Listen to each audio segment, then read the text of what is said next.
안녕하십니까. 부산형 청년 관광 전문가 양성과정에 입소하신 신입사원 여러분.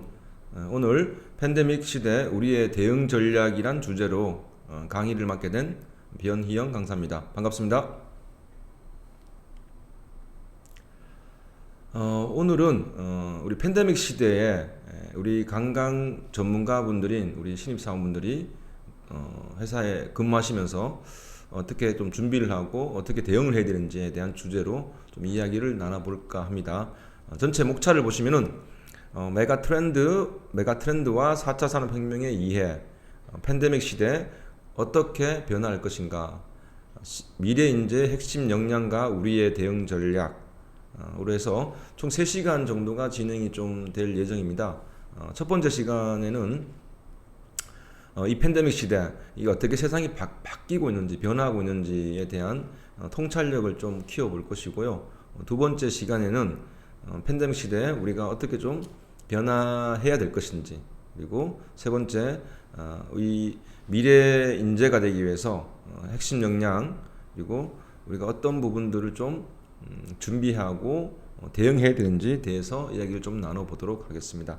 자, 그 첫 번째 시간으로서 메가트렌드와 4차 산업혁명의 이해라는 주제로 1시간 강의를 좀 열어보도록 하겠습니다. 흔히 지금 큰 변화들이 온다고 그래요.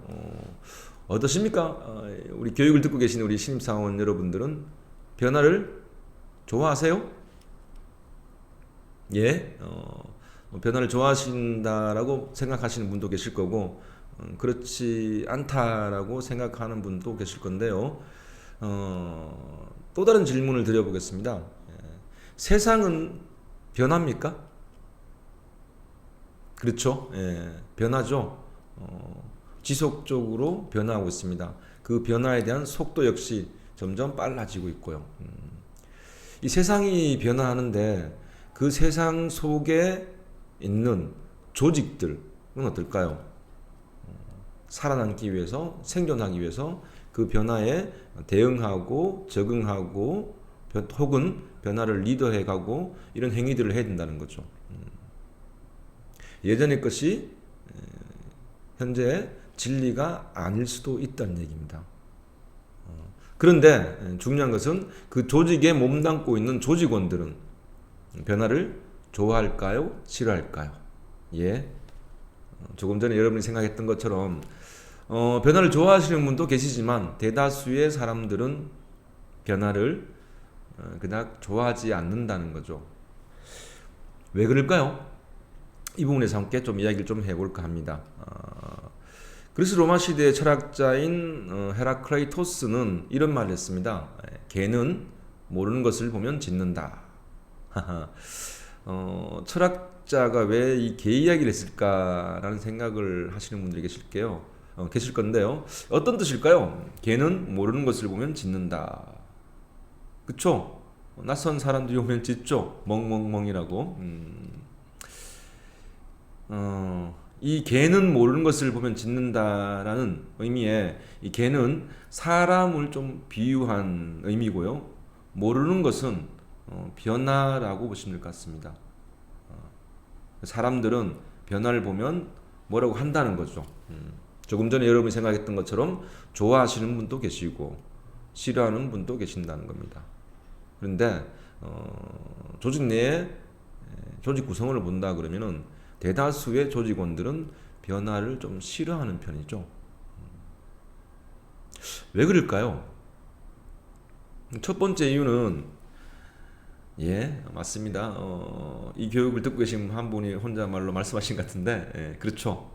귀찮으니까 규정이 바뀌거나 제도가 바뀌거나 외부 환경이 바뀌면은 새로운 변화에 적응을 해야 된다는 거죠. 지금까지 익숙한데 좀 편한데 또다시 새로운 규정에, 새로운 제도에, 새로운 시스템에, 새로운 프로그램에 적응한다는 것 자체가 좀 불편할 수 있겠죠. 그러다 보니까 변화에 저항감이 생길 수밖에 없다는 겁니다.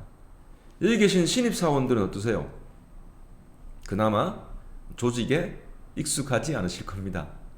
그래서 아마 변화의 큰 원동력은 여기 계신 오늘 이 교육을 듣고 계신 신입사원분들이 아닌가 싶습니다. 하얀 백지 같은 분들이죠. 그래서 어떤 시스템이나 프로세스나 제도를 적응시켜도 기존에 있는 사원들보다 훨씬 더 잘 좀 적응할 수 있다는 거죠. 그래서 이 변화의 속성을 좀 이야기하고자 하는 것은, 아하, 사람들은 변화를 싫어하는구나. 왜? 귀찮으니까. 조금 더 말씀드릴까요? 그런데 실질적으로 나에게 유리한 변화는 어떻게 생각하세요? 좋으시죠? 예를 들어서 월급이 100만 원 인상이 된대요. 또 그렇게 나에게 긍정적인 변화, 유리한 변화는 사람들이 좋아하죠. 반대로 나에게 불이익이 오는 변화, 좀 불편한 변화는 싫어한다는 겁니다. 여기 이 교육을 듣고 계신 분들 역시 또 한편으로는 그럴 수 있어요. 취업하기 이전에 나의 환경 속에서의 어떤 루틴, 습관, 행동들과 또 이렇게 입사를 하고 나서 나의 또 일상 또는 생활 패턴들이 좀 달라질 수 있죠. 그래서 사람들은 일정 기간 익숙해질 때까지, 환경에 적응할 때까지 변화를 좀 싫어할 수 있구나 정도로 여러분들이 이해를 해주시면 좋을 것 같아요. 자, 흔히 요즘 시대를 뭐 뉴노멀의 시대, 팬데믹, 코로나19, 4차 산업혁명 또는 뭐 DX 시대, 뭐 초경쟁 시대, 비대면 시대, 뭐 기타 등등 이런 많은 이야기들을 합니다. 요즘은 뉴 애브노멀이라고 그러죠. 한 치 앞도 좀 예측할 수 없다, 기준이 없다, 모든 것이 좀 비정상적인 것 같다. 아마 관광업계 역시 마찬가지일 겁니다. 코로나19가 좀 안정세로 들어가느냐, 창궐하느냐에 따라서 어때요? 이 관광업 사업 자체가 좀 많이 달라질 수 있으니까 뭐 당장 다음 달을 계획하기가, 예측하기가 힘든 시대라는 표현을 쓰기도 합니다. 혹자들은 미중류의 시대이다 라는 표현을 쓰기도 해요. 일찍이 잊지 않았던 일, 사상 초유라는 얘기입니다. 정말 우리가 작년 2월 이후부터 그런 상황들을 겪고 있는 것 같아요. 관광업계 역시 큰 타격이 있는 것으로 알고 있는데, 이 부분들을 좀 어떻게 좀 관리하고 해결해 나갈 것인가 좀 함께 고민해 볼 필요가 있지 않을까 싶습니다. 또 혹자들은 뷰카의 시대라고 합니다. 모든 것이 변하고 불확실하고 복잡하고 그리고 모호하다. 그래서 의사결정을 하기가 좀 힘들다. 선뜻 후배들에게 이렇게 저렇게 하라고 말하기가 좀 힘들다. 이렇게들 말들 하고 있습니다. 벌써 강의 도입 부분에 머리가 좀 복잡하시죠? 뭐 그래서 뭐 so what 어떻게 하라고 뭐 이런 마음으로 좀 듣고 계신 분도 계실 건데, 그럼 이런 이제 외부 환경의 변화 또는 이게 모성의 시대, 복잡성의 시대에서 우리는 사회생활을 어떻게 나가고 조직은 어떻게 이끌어갈 것이며 조직이 어떻게 적응할 것인지 좀 알기 위해서는 우리가 좀 과거를 좀 살펴볼 필요가 있지 않은가 싶습니다. 왜? 뭐 역사는 뭐 반복된다는 말도 있고요. 인간의 속성은 그렇게 급격하게 변하지 않기 때문입니다. 우리 인류 문명을 조금 돌아다 보자고요.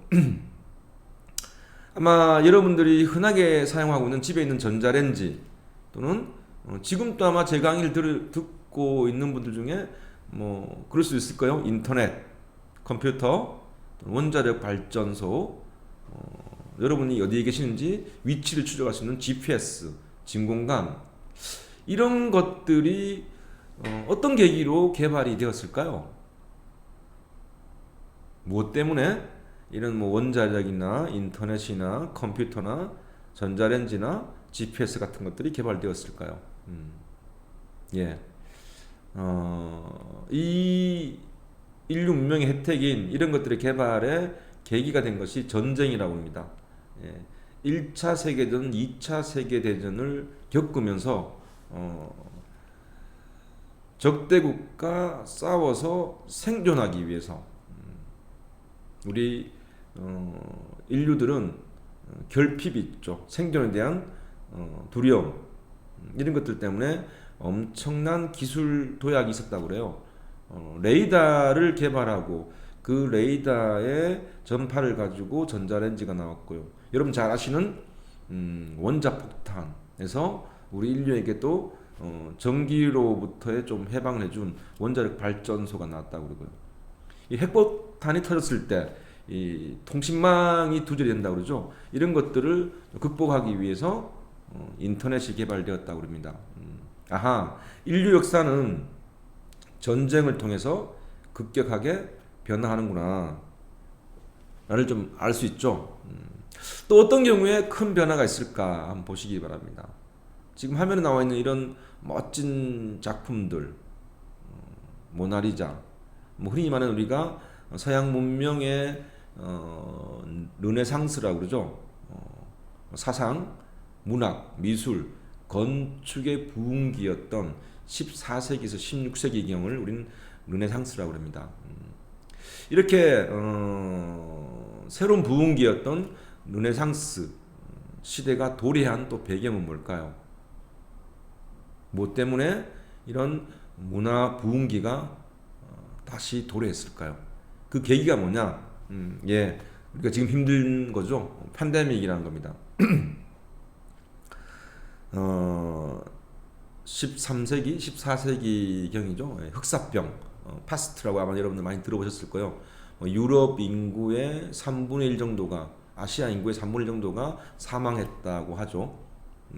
혹자들은 2,500만 원에서 6만 명까지, 죄송합니다. 6천만 명까지 사망했다는 이 질병, 팬데믹, 질병의 대유행, 이런 흑사병이 도래했을 때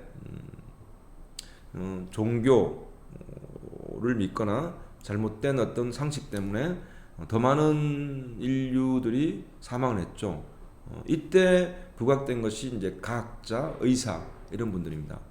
그러면서 다시 인간 중심의 문명으로 돌아가자, 신 중심이 아니라, 그러면서 나온 것이 여러분들 잘 알고 있는 르네상스라는 거죠. 지금 어떠세요? 작년 코로나19라는 다시 또 팬데믹 상황이 도래했습니다. 그리고 불과 한 1년 만에 어마어마한 변화들이 오고 있죠. 일명 우리가 DX 시대, 디지털 익스피리언스, 디지털을 경험하는 시대다. 기존의 기술이 발전이 되었지만, 개발이 되었지만 그닥 불편하지 않아서 사용하지 않았던 이런 도구들을 사용하기 시작합니다. 이제는 대면이 아니라 비대면으로 회의를 하고 미팅을 하고 교육을 하고, 오늘처럼 그렇죠. 또는 비대면으로 회식을 하고 사교 모임을 가지고 스터디를 하고, 이런 모든 것이 아날로그에서 디지털로 변화되는, 변혁되는 그런 시대를 맞이하고 있다는 거죠. 일명 우리가 DT, 디지털 트랜스포메이션. 요즘은 음식을 시켜 먹더라도 전화보다는 앱을 사용하는 분들이 많습니다. 이런 것처럼 모든 것이 조금 DT화 되고 있다. 이 역시 팬데믹이라는 상황 때문에 인류는 생존하기 위해서, 살아남기 위해서 또 몸부림을 치면서 인류의 문명이 발달하고 있는 거죠. 여기서 여러분들 이제 좀 착안을 하셔야 될 거예요. 인간은 결핍이 있거나 생존의 위험을 느낄 적에 도약을 하는구나. 그런 것도 좀 예측할 수 있죠. 또 그림을 제가 보여드리겠습니다. 화면을 보시면은 민주주의, 또는 사회주의, 또는 자본주의, 또는 AI, 인공지능, 전기, 이런 부분들 있죠. 혁신적인 기술, 이런 것들은 또 무엇 때문에 개발되게 되었느냐? 그렇죠. 여러분 잘 아시는 혁명입니다. 혁명.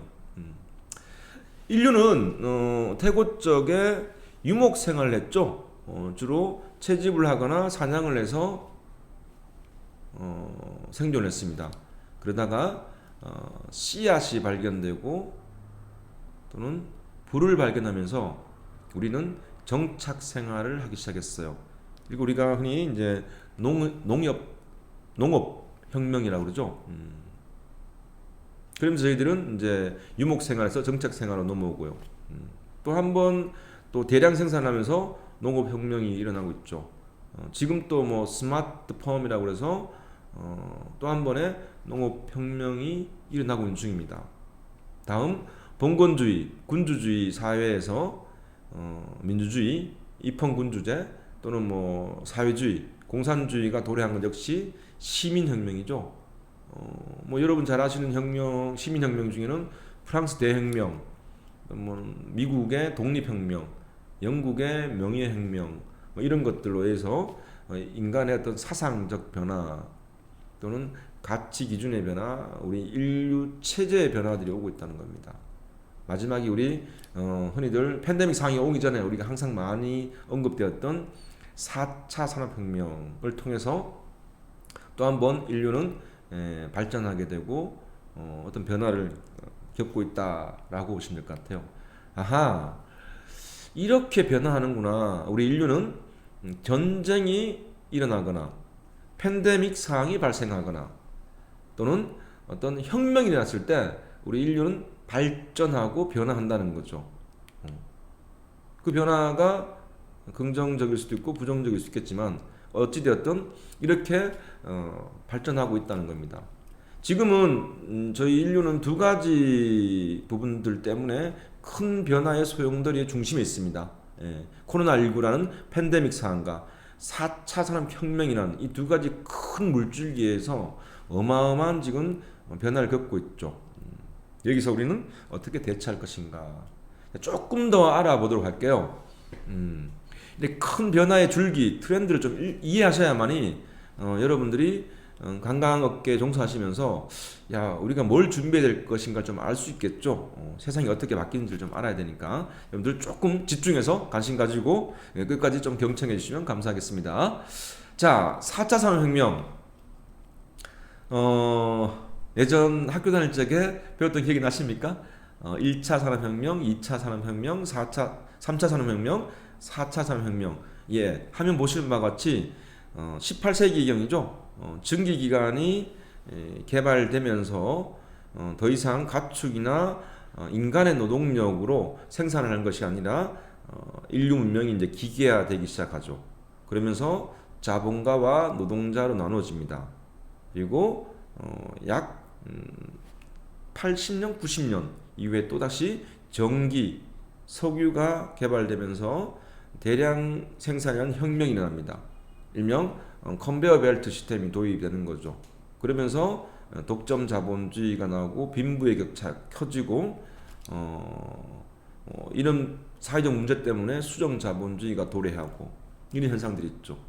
그리고 3차 산업혁명 이제 여러분 실생활 속에 있는 것들이죠. 컴퓨터, 인터넷, 그리고 우리가 지식 기반 사회라는 지식과 정보가 공유되는 세상이 왔어요.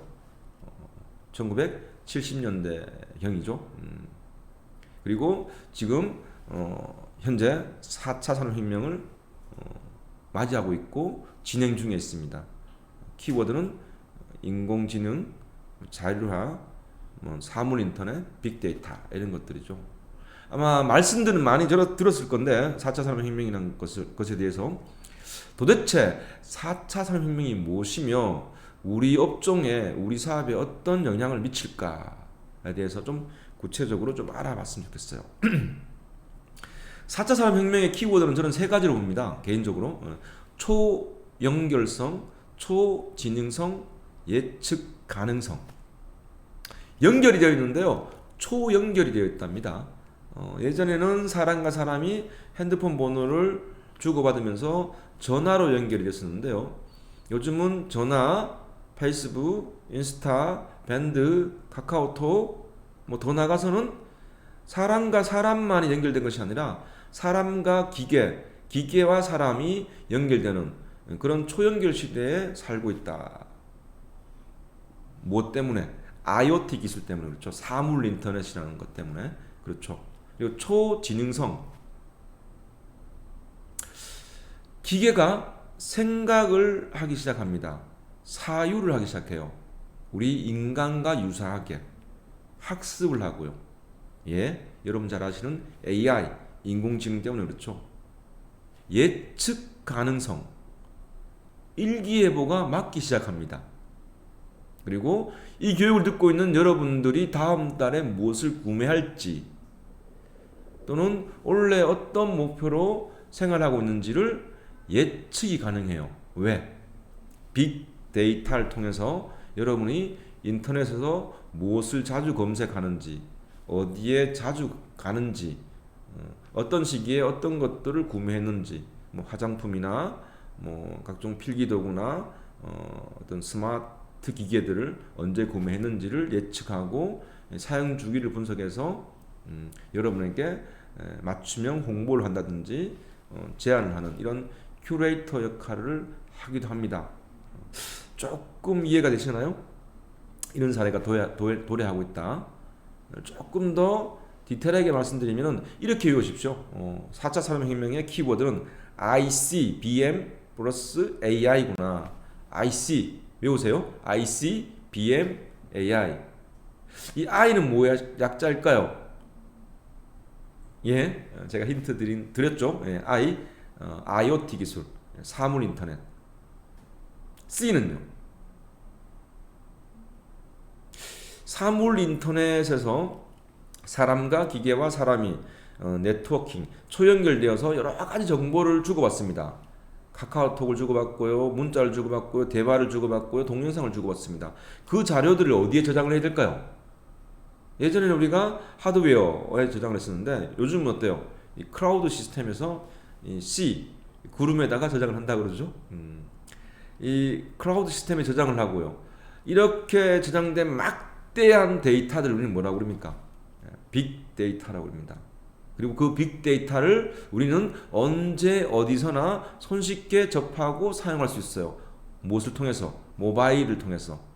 예, 여러분 지금 손에 들고 있는 이 스마트폰을 통해서 언제든지 그 정보를 활용할 수 있다는 거죠.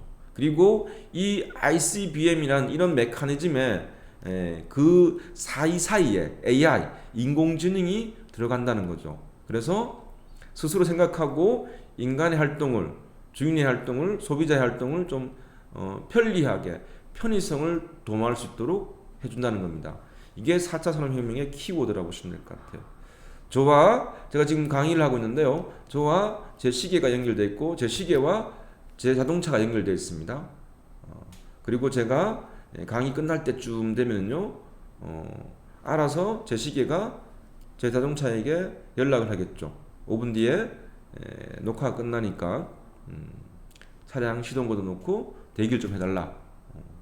그리고 그런 것들이 또 다른 또 기기들과 디바이스들과 연결이 되어서 인간이 행동하는데 좀 편리하도록 해주는 것이 이 4차 산업혁명의 키워드다라고 보시면 될 것 같아요.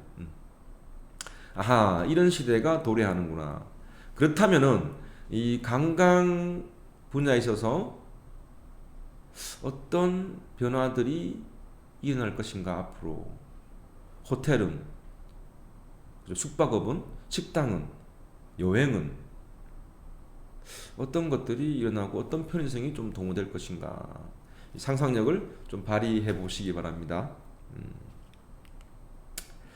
한번 보세요, 여러분들. 스마트폰, 여러분들 이제 누구나 사용하고 계시는데요. 이 스마트폰이 여러분 잘 아시는 스티브 잡스가 2007년도에 이 새로운 디바이스를 런칭을 합니다.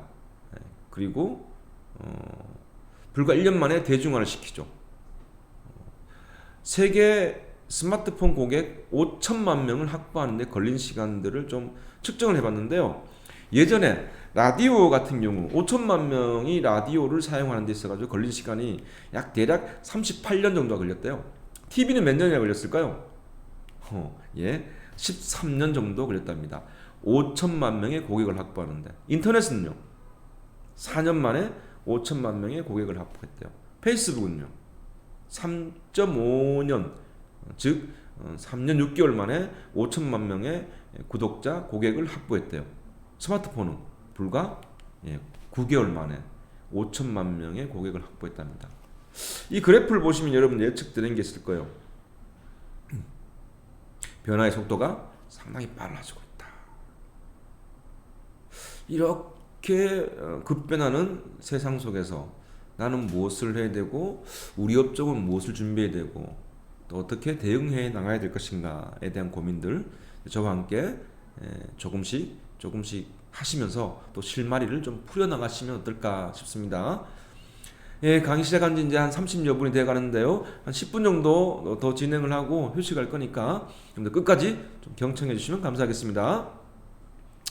자, 제가 짚고 넘어가고 싶은 분이 있어요. 여러분들. 이런 말 있죠. 노력의 양이 성공을 보장하는 시대는 지났다. 노력의 방향이 중요한 시대가 도래했다. 그렇죠. 그래서 아마 여러분들 흔히 한 번쯤은 들어본 직함 이야기일 거예요. 속도성보다는 방향성이 중요하다. 그래서 여러분들 어떤 업종을 구할 것인지 어떤 진로를 선택할 것인지 방향성을 먼저 잡는 일들을 하죠. 그런데 요즘 21세기는 참 또 이런 문장을 제가 첨언을 좀 해드리고 싶습니다. 예. 외부 환경을 좀 우리가 관측을 좀 해야 된다는 거죠. 세상이 어떻게 바뀌고 있는지. 예전의 유망 직종이 지금의 유망 직종이 아닐 수도 있고요. 지금의 유망 직종이 10년 뒤에는 유망 직종이 아닐 수도 있다는 겁니다. 중요한 문제죠. 왜? 이렇게 환경이 바뀜에 따라면서 환경이 변화하면서 그에 따라서 조금 확장되는 시장이 좀 볼륨이 커지는 시장이 있고요. 또 흔히 말하는 사양 산업이라고 그러죠. 줄어드는 시장이 있다는 겁니다. 이런 것들을 좀 감마하고 예측하고 여기에 따라서 좀 대응할 필요가 있다라고 보시면 될 것 같아요. 자, 환경이 바뀔 때마다 기회의 문이 열린답니다. 세상 환경이 바뀌면서 기회의 문이 열린대요. 근데 안타까운 사실은 그 기회의 문이 열려 있는 시간이 예전보다 점점 짧아진다는 거죠. 무슨 말이냐? 예를 좀 들어보겠습니다. 조금 전에 했던 그 예를 들어볼까요? 2007년도에 스마트폰 시장이 열렸습니다. 그리고 사업을 하는 그 전 단계 투지폰, 핸드폰 사업을 했던 각 기업들은 고민을 하겠죠. 뭐야? 스마트폰 시장이 런칭이 되고 있는데 우리도 따라가야 될까? 아니면 투지폰을 고집해야 될까? 각 기업에서는 전략 회의들이 있었겠죠. 의사결정을 해야 되니까. 그리고 우리 삼성 핸드폰 어때요, 여러분들?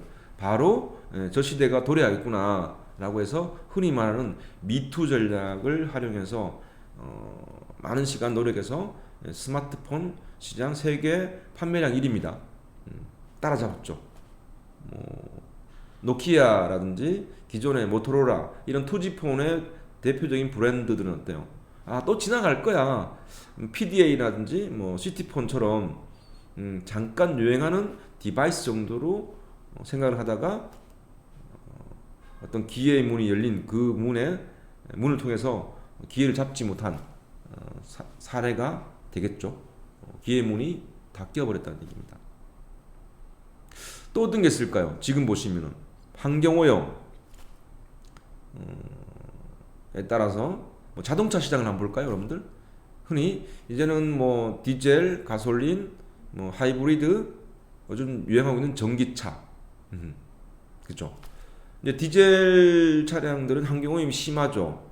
가솔린도 그렇답니다. 그래서 2035년, 30년 각 나라별로 이런 디젤이나 가솔린 기관들을 운영하는 차량 판매를 중지시킨다고 그래요. 점진적으로 전기자동차, 환경오염이 없는 전기자동차로 넘어간다는 얘기입니다. 여러분 잘 아시는 테슬라라는 브랜드가 유수한 기존의 자동차 시장의 어떤 1위, 2위, 3위 업체들을 초월해서 당당하게 전기차 시장의 1위를 선점하고 있습니다. 그 인프라, 막대한 인프라를 갖고 있는 메이저 브랜드인 자동차 회사들을 제끼고 1위를 하고 있다는 거예요. 이 역시 어때요? 가겠다는 문이 열리고 선점한 거죠. 기회의 문에 탑승을 하고 이런 게 좀 필요하다라고 보시면 될 것 같아요.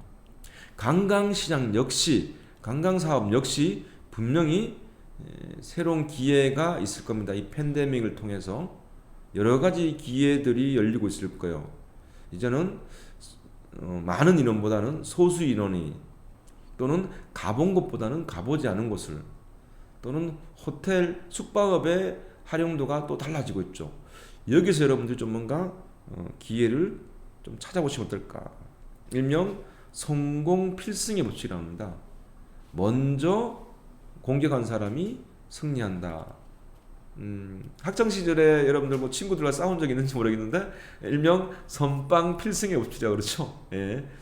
먼저 때리는 친구가 이긴다라는 표현인데, 이것처럼 어떤 21세기의 사업들은 누가 먼저 시작해서 선점을 하냐에 따라 가지고 2위, 3위 업체들과 어떤 수준이, 레벨이 많이 좀 달라진다라고 보시면 될 것 같아요.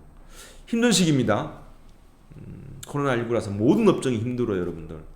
그리고 재택근무를 하거나 또 오늘 여러분처럼 예전 같으면 이렇게 직접 만나서 집체 교육을 했을 건데 이렇게 온라인상에서 교육을 하기도 해요. 흔히 말하는 이제 비대면 시대가 왔어요. 그리고 친구들도 자주 못 만나고 외출도 줄어들고 힘들다고 그래요. 외롭다고 그럽니다. 고독을 느끼죠.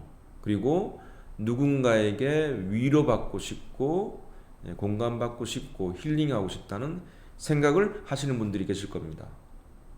대다수의 사람들이 그런 것 같아요. 저 역시 그렇습니다.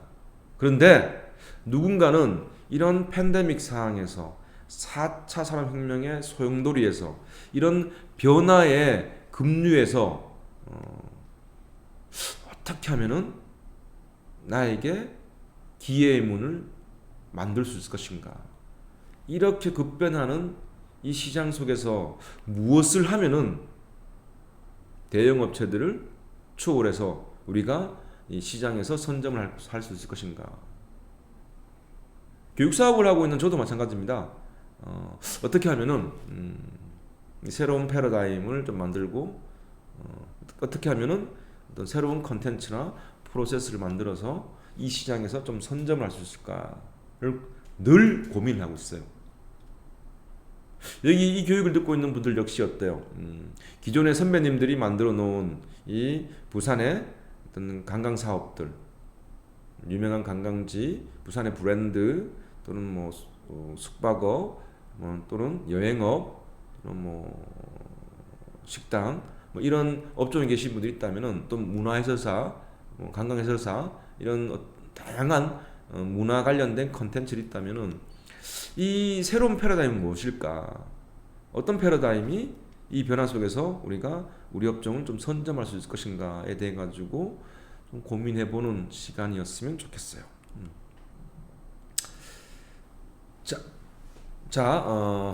여기까지 좀 하고요. 이번 시간을 좀 정리하고 두 번째 시간에는 여러분들 팬데믹 시대에 어떻게 변화할 것인가에 대한 이야기를 좀 해볼 겁니다. 정리를 잠깐 해드리면요, 여러분들 인류 역사는 전쟁, 혁명, 팬데믹 상황에 의해서 발전했구나. 다시 말씀드리면요, 결핍, 생존에 대한 두려움에서 인류 문명은 발전했구나. 그렇다면은 우리 관광업은 지금 어떻게 해야 새로운 좀 돌파구를 찾을 수 있을 것인가에 대해서 함께 좀 고민해보는 어떤 그런 시간이었길 바라고요. 두 번째 시간은 팬데믹 시대에 어떻게 변화할 것인가에 대한 주제로 만나 뵙도록 하겠습니다. 다음 시간에 뵙겠습니다.